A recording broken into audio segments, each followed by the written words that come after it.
రాష్ట్రంలో బీసీ కులగణన చేపట్టాలని డిమాండ్ చేస్తూ హైదరాబాద్ కలెక్టరేట్ ను ముట్టడించారు బీసీ సంక్షేమ సంఘం నేతలు.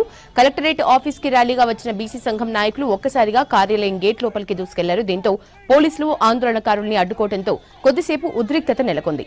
పోలీసులు నచ్చజెప్పడంతో పరిస్థితి సద్దుమణిగింది. ప్రభుత్వం వచ్చి 8 నెలలు గడుస్తున్నా ఎందుకు చేయటం లేదని ప్రశ్నించారు నేతలు. 48 గంటల్లో కులగణన ప్రకటించకపోతే లక్షలాది మందితో హైదరాబాద్ ని దిగ్బంధం చేస్తామని హెచ్చరించారు బీసీ సంక్షేమ సంఘం జాతీయ అధ్యక్షుడు జాజుల శ్రీనివాస్ గౌడ్. దానికి రోడ్ మ్యాప్ ఏదని అడుగుతున్నాం. ఏ తేదీ నాడు చేస్తారు, ఎప్పుడు స్టార్ట్ చేస్తారు, ఎన్ని నెలల్లో చేస్తారు, ఎంత శాతం రిజర్వేషన్ ఇస్తారు, దానికి చట్టబద్ధత ఎట్లా తెస్తారు, దానికి సుప్రీంకోర్టు చెప్పినట్టు డెడికేషన్ కమిషన్ ఎప్పుడు ఏర్పాటు చేస్తారో చెప్పవలసిన బాధ్యత కాంగ్రెస్ ప్రభుత్వం మీద ఉంది. మేము హెచ్చరిస్తున్నాం. ఇవాళ గతంలో కేసీఆర్ గారు బీసీ రిజర్వేషన్ తగ్గించి కేసీఆర్ గారు బీసీల గొంతు కోసిండు.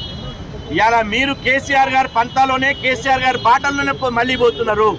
కేసీఆర్ని బీసీ రిజర్వేషన్ తగ్గించి బీసీ వ్యతిరేకమైనందుకే గద్దె నుంచి ఇంటికి పంపించినాం. మళ్ళీ మీరు కేసీఆరే మాకు ఆదర్శం, కేసీఆర్ రూట్లోనే మేము పోతామంటే బీసీలు చూస్తూ ఊరుకోరు. ఇవాళ కలెక్టరేట్లను ముట్టడించినాం. వర్షం వస్తున్నా పిడుగులు పడ్డ ఇవాళ కలెక్టరేట్లను ముట్టడించినాం. త్వరలోనే సెప్టెంబర్ 2వ వారంలోనే 1,00,000 మందితోటి కులగణన మార్చిపెట్టి హైదరాబాద్ను దిగ్బంధం చేస్తాం. ఎక్కడికక్కడ స్తంభింపజేస్తాం. మరో మండల్ కమిషన్ ఉద్యోగులు ఎట్లయితే రోడ్ల మీదకి వచ్చి కొట్లాడినామో ఇప్పుడు కూడా అదే పరిస్థితి వస్తుంది.